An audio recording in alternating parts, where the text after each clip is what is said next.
Welcome back to the deep dive. Today we're breaking down a field that's, well, both incredibly ancient and really critically modern: mindfulness and stress reduction.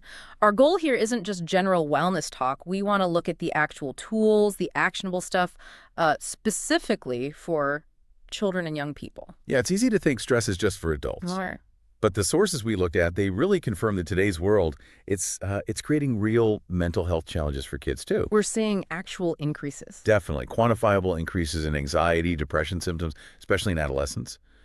But what's exciting, I think, is that the research sees mindfulness not just as some trend. It's seen as a simple but evidence-based way to build mental resilience right from the start. Absolutely. So our mission today is to kind of cut through the usual self-help noise. We're going deep into the sources, academic studies, teaching strategies, actual meditation scripts, and crucially, some hard data from meta-analyses. By the end of this, you should have a solid framework for understanding this and maybe applying it. Let's start big picture. What does mindfulness actually do for a child's development?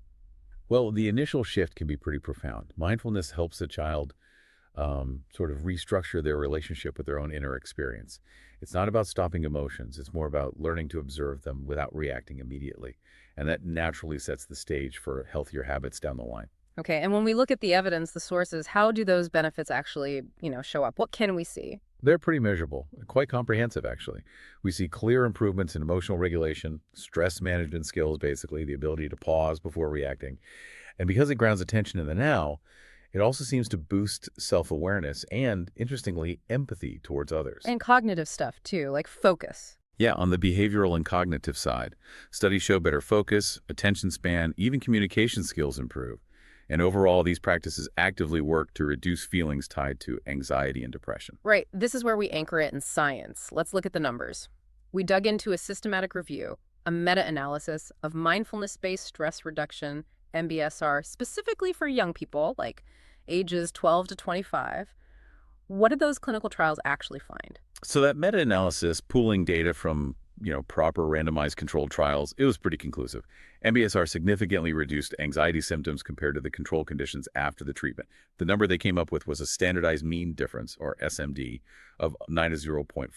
That's statistically significant. It shows it works. Okay, for those of us not deep in stats, what does an SMD of -0.14 really mean? Is that a huge deal or more subtle?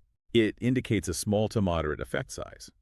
But, in the context of preventative mental health for young people, finding any statistically significant reduction from a non-drug intervention, well, that's quite powerful. It suggests the approach is reliably effective, across different groups.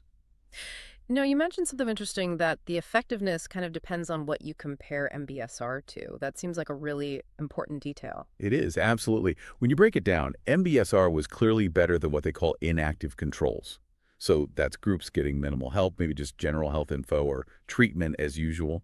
But when compared head-to-head with active controls, things like cognitive behavioral therapy, CBT, or lectures teaching coping skills, the difference wasn't as big. Ah, okay. So MBSR is valuable, but maybe not necessarily better than something like established CBT for anxiety. Exactly. It means MBSR is a really valuable tool in the toolkit, for sure. But maybe we should see it as one effective technique among others, not necessarily a replacement for therapies like CBT, especially if issues are more severe. Okay, here's the finding that really jumped out at me and kind of flips what you might expect. It's about how long the intervention lasts. We usually assume longer is better, right? But one part of the analysis suggested maybe not. That's the real nugget, isn't it? Yeah. The subgroup analysis, yeah. It indicated that the significant drop in anxiety symptoms mostly happened in the shorter interventions, so those defined as less than 8 weeks long. And interestingly, the interventions that were 8 weeks or longer, they didn't show that same statistically significant difference, at least not in that specific subgroup comparison. Hold on. Are you saying practicing consistently for, say, 10 weeks is potentially less impactful for anxiety reduction than a shorter, maybe more focused introduction? What does that mean for, like, a parent or a school wanting to do this? The implication is potentially huge. It suggests that just getting those initial skills across the real foundational stuff might be incredibly powerful for symptom relief. You might not need a super long, intensive program to see those key anxiety benefits. Short, focused exposure seems highly valuable, especially when you're just learning how to pay attention in this new way. Okay, that really drives home the point then. If shorter interventions pack that punch, we need techniques that are easy to grasp, easy to repeat. So let's shift from the why, the data, to the how, the foundational skills. Where do we start? Belly breathing seems like the obvious place. Absolutely. Belly breathing, or diaphragmatic breathing, it's the most accessible starting point. And it works because it directly talks to the nervous system. Taking those deep, deliberate breaths, it activates the parasympathetic nervous system, the rest and digest mode. It basically puts the brakes on the stress response. And physiologically, it gives the anxious mind something specific and physical to focus on, pulling it away from those racing thoughts. Right. And often when someone's anxious, they breathe really shallowly up in their chest. So, how do you actually teach a kid to use their diaphragm properly? The best way is often tactile, using touch. Have them put one hand just above their belly button and the other on their upper chest. Then you guide them to focus all their attention on making that bottom hand rise as they breathe in slowly through the nose and fall as they breathe out slowly through the mouth. You can use fun images like filling up a balloon in their belly or pretending to blow out birthday candles really slowly. And you mentioned counting. Yeah, counting helps regulate the pace. Maybe breathe in for a count of 3 and then a slower exhale, maybe 4 or 5 counts. The key thing to point out is if their top hand, the one on the chest, is moving a lot, they're probably still doing that shallow, anxious breathing. We want the movement low down. Okay, so they've got the breath down. What's next? I know the body scan is a common one. How does that fit in? The body scan is all about applied awareness, reconnecting with the physical self. It's designed to deepen that self-awareness, bring a sense of inner peace, um, groundedness. It works by guiding their attention step by step through the whole body, usually starting at the toes, moving up slowly towards the head. And the instruction is just to notice any sensations, warmth, coolness, tingling, tightness, pressure, whatever is there. Without judging it, right? Just notice it. Exactly. That's the crucial part. It's like you're just collecting data about your own body in that moment. If you notice tension in your shoulders, you don't think, oh, I shouldn't be tense. You just note, tension in the shoulders. Uh-huh. That non-judgmental stance is really the engine of self-awareness here. And it works well sitting up or lying down. Okay, we've covered breath and body. But what about the mind? You know, the thoughts that keep pulling us away. How do we handle that restlessness? We need an anchor, right? Exactly. That brings us to anchoring and mindful listening. Remember, the core of mindfulness is just paying attention to this moment right now with openness and curiosity. But the mind will wander. That's what minds do. Anchors are just reference points we gently bring our attention back to when we notice we've drifted off. The breath is a common anchor, but external things like sounds can work really well too, especially for kids. Can you give us a concrete example, something engaging for kids using sound? Oh, the sound signal activity is great. You use something with a nice, clear, lingering sound like a bell or maybe some chimes. The child's task is simply to sit quietly and listen really closely. They signal, maybe just by slowly raising a finger, only when they absolutely cannot hear the sound anymore, not even the faintest trace. It immediately makes listening active and focused, pulling them right into the present moment through their ears. It sharpens that auditory focus.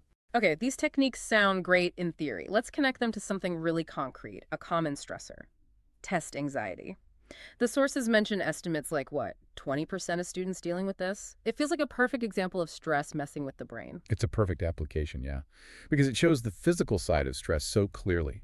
We know a little bit of stress can actually help performance, gets you focused. But chronic anxiety, that's different. When a kid is constantly worried about exams, their body releases adrenaline and cortisol. It's that fight or flight response kicking in. While it's useful for actual danger, it really messes with higher brain functions, focus, concentration, and crucially, working memory. So, when a student is totally frozen during a test, staring blankly, it's not that they're lazy or didn't study. It could literally be cortisol hijacking their ability to retrieve information. Precisely. Their brain is basically in survival mode, not optimal learning or recall mode. And that's where mindfulness can step in. Test anxiety often involves worrying about the past, I should have studied more, or catastrophizing the future, what if I fail? Mindfulness pulls attention back to the only thing they can actually control, the present moment, the test itself. It's about noticing the feeling of stress, maybe acknowledging it, okay, feeling anxious, and then using a tool like the breath to gently redirect that precious working memory back to the questions in front of them. When those big, overwhelming feelings do come up, the sources called them energy in motion. which I like. There's some really helpful acronyms. Let's talk about RAIN for dealing with difficult emotions. Yeah, RAIN is a fantastic sequence for processing intense feelings Yeah. instead of just being swept away by them.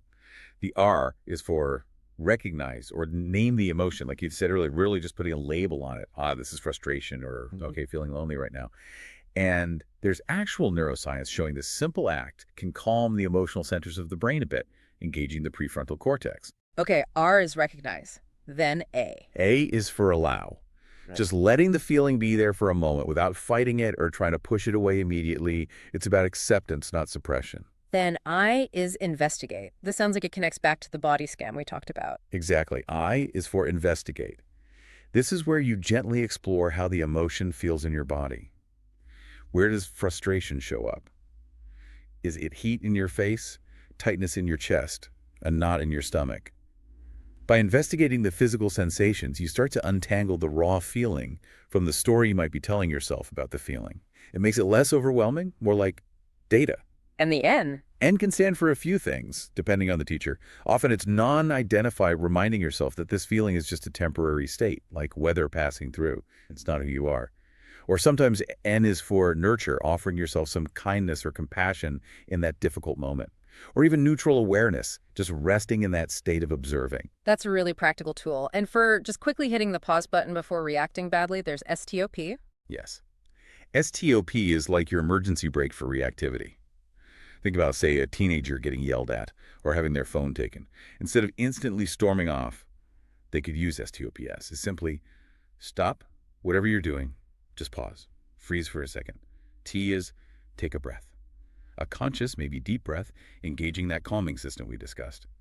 O is observe. Briefly check in. What am I feeling in my body? What's going on around me? What am I thinking? Just notice. And P is proceed. Now make a conscious choice about what to do next, rather than just acting on that initial impulse. I also found the metaphor of the second arrow really powerful, especially for explaining self-compassion without it sounding, fluffy. Oh, it's so effective. It makes the difference between pain and suffering really clear. The first arrow, that's the unavoidable pain of life. You get a bad grade, someone says something unkind, you have an accident, stuff happens. The second arrow, that's the suffering we add on top. It's the self-criticism, the blaming, the endless rumination about the first arrow. I'm so stupid. Why does this always happen to me? Mindfulness helps us acknowledge the hit from the first arrow. Ouch, that hurt. But crucially, it helps us stop firing that second arrow at ourselves. So it builds a kind of natural self-compassion. Exactly. And when you combine that with practices specifically designed to cultivate positive states, like loving kindness meditation, wishing well for yourself and others, or simple gratitude practices, noting things you appreciate, it directly counteracts our brain's natural negativity bias and builds up positive emotional resources. Okay, so we've got the why, the how, the specific techniques for tough moments. Now let's bring it all together for implementation. Thinking about that surprising research, finding the potency of shorter interventions, what are the absolute key things someone needs to know to successfully introduce mindfulness to kids or teens? Age appropriateness is number one. Absolutely critical. For younger kids, keep it really short, maybe just a minute or two to start. Use concrete sensory language. Think nature visualizations being a strong mountain, a floppy scarecrow, a floating cloud. Avoid abstract stuff like stress or self-worth initially. Just focus on the physical sensations, the breath. And for teenagers? For teens, you can definitely go a bit deeper. You can link mindfulness to things they care about, confidence, handling pressure, self-worth, navigating social stuff. Sessions can be a bit longer, maybe 5 or 10 minutes. Guided visualizations like creating their own peaceful place in their mind can work well. And managing expectations is key, right? It's not about achieving instant bliss or an empty mind. Oh, totally. We have to set realistic expectations. Start simple, 60 seconds is fine. Build gradually. And crucially, emphasize that the mind will wander. Thoughts will pop up, they'll get fidgety. That's normal. The practice isn't about stopping thoughts. It's about noticing them without judgment and gently coming back to the anchor again and again. It's about cultivating that attitude of openness and curiosity towards whatever shows up. What about the environment? Does it matter where you do it? Classroom, bedroom? The setting should feel safe and comfortable as much as possible. Dimmer lights can help, maybe some quiet instrumental music, or just silence. Minimizing distractions is good. But honestly, even more important than the physical space is the guide's energy. The adult leading the practice needs to sound calm, confident, patient. If you sound rushed or bored or uncertain while reading a script, it completely undermines the feeling of safety and calm you're trying to create. Your tone and pace really matter. I liked the idea in the sources about sparking mindful dialogue before you even start a formal practice. Yes, that helps bridge the gap to real life. You can initiate conversations by sharing your own experience first, modeling vulnerability. Like, when I feel worried, I notice my shoulders get tight. Then I try to take some slow belly breaths. What do you notice in your body when you feel worried? It opens the door for them to explore their own inner world without feeling put on the spot. And the final crucial piece, consistency. Practice needs to be consistent. And ideally, practice when the child is relatively calm, not in the middle of a meltdown. Maybe build it into a routine before bed, after school, during a quiet transition time. You're essentially training a skill when their brain is receptive, so that when stress does hit hard, the tool is familiar and ready to use. It's like building muscle memory for the mind. So wrapping this all up, what's the big takeaway? We've seen mindfulness isn't just a vague concept. It's really a structured skill set, almost like cognitive conditioning. And the research confirms it builds measurable resilience against things like anxiety. It gives young people actual repeatable techniques, RAIN, STOP, the breath to navigate intense emotions and become more self-aware. Absolutely. And if we circle back to that really compelling data point from the meta-analysis, remember, the significant anxiety reduction was especially noticeable in those shorter interventions, under 8 weeks. If we can measure such clear mental health benefits relatively quickly, what does that tell you? What might be the power of incorporating just 1 minute, maybe 2 minutes, of focused breathing or mindful listening into a daily routine? Perhaps the barrier to entry, the dose needed for real benefit, is actually much lower than we often assume. That is a powerful thought to leave you with. Whether you're guiding young people or maybe just looking for ways to handle your own daily stress, try applying one of these frameworks. Maybe use STOK next time you feel that flash of frustration, or try RAIN when a difficult feeling lingers. You've got the tools now to proceed with a little more presence, a little more awareness. Until next time on The Deep Dive.